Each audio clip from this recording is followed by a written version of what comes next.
ગુજરાતની જનતાનો પ્રચંડ વિરોધ જોઈને સરકાર હવે એક નવો પેતરો કરવા જઈ રહી છે કે અમે બંને મીટર સાથે લગાડશું, એના યુનિટ રીડિંગ વગેરે જોશું અને પ્રોબ્લેમનું સોલ્યુશન લાવશું. મારો ખાલી એક જ સવાલ છે કે જો આ પ્રોબ્લેમ એ પછી પણ જેમની એમ રહી તો શું ખાતરી અને બાહેંધરી છે કે પછી તમે આ સ્માર્ટ મીટર નામનું ગતકડું પાછું અમારા ઘરેથી લઈ જશો અને અમારું જે મીટર હતું એમનું એમ રહેવા દેશો? કોઈ કંપની, કોઈ સરકાર આવી લેખિતમાં બાહેંધરી આપશે નહીં. માટે આ પેતરામાં ફસાવાની જરૂર નથી. અને બીજી વાત, અમારો વિરોધ તમારા પ્રોજેક્ટથી છે જે કહે છે કે વીજળી હવે પોસ્ટપેડમાંથી પ્રીપેડ થઈ જશે. પહેલા પૈસા ભરો, રિચાર્જ કરો, પછી વીજળી વાપરો. આ વસ્તુ શક્ય જ નથી. અમેરિકા જેવા દેશમાં પણ વીજળી પ્રીપેડ નથી.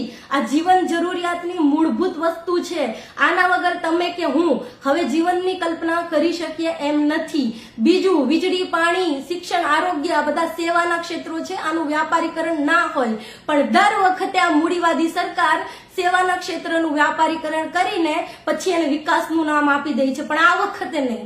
આ વખતે આ લડાઈ આર પારની છે, જનતા અને સરકારની છે.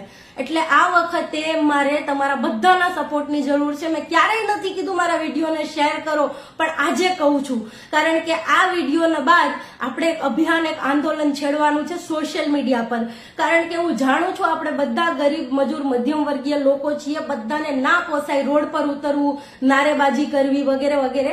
એટલે આપણે સોશિયલ મીડિયા ઉપર એક અભિયાન, એક આંદોલન છેડવાનું છે જેમાં મારે તમારા બધાના સપોર્ટની જરૂર છે. તમારા વોટ્સએપનું સ્ટેટસ, તમારા ફેસબુક, ઇન્સ્ટાગ્રામની સ્ટોરી, તમારી ડીપી, તમારા ફોટો વગેરે જગ્યાએ એક વાક્ય ખાલી લખીને મૂકી દો, જો તમે મીટર બદલશો તો અમે સરકાર બદલી નાખશું. એમ ના માનતા કે લોકસભાની ચૂંટણી પૂરી થઈ ગઈ છે તો અમે કંઈ નહીં કરી શકીએ. ગુજરાત વિધાનસભાની ચૂંટણી બાકી છે. એટલે જો તમે અમારા મીટર બદલ્યા તો અમે તમારી સરકાર બદલી નાખશું. અને આ વાક્ય, આ નારો ગાંધીનગર સુધી બહેરી સરકારના કાને પહોંચવો જોઈએ. તમારા વોટ્સએપ, ફેસબુકના સ્ટેટસ, સ્ટોરીમાં, ડીપીમાં બધી જ જગ્યાએ વસ્તુ લખી નાખો કે જો તમે મીટર બદલશો તો અમે સરકાર બદલશું. તમે મીટર બદલ્યા, અમે સરકાર બદલી. બસ વાત પૂરી. અને એ સિવાય પણ જો આનાથી વધારે તમે કંઈ કરી શકો તો તમારા બાળકોની જે ડ્રોઈંગની નોટબુક હોય ને એમાંથી પેજ ફાડીને સ્કેચ પેનથી એમાં પણ લખો, જો મીટર બદલ્યા તો સરકાર પણ બદલાશે. અને 200-400 રૂપિયાનો ખર્ચો કરી શકો ને તો એક નાનકડું પોસ્ટર બનાવીને પણ ઘરની બહાર લગાડી દો. સેમ વાક્ય, મીટર બદલશો તો સરકાર બદલાશે. આ નારાથી ગજવી મૂકો ગુજરાતનું આખું સોશિયલ મીડિયા. અને આનો પડઘો છેક ગાંધીનગરની બહેરી સરકાર સુધી પડવો જોઈએ.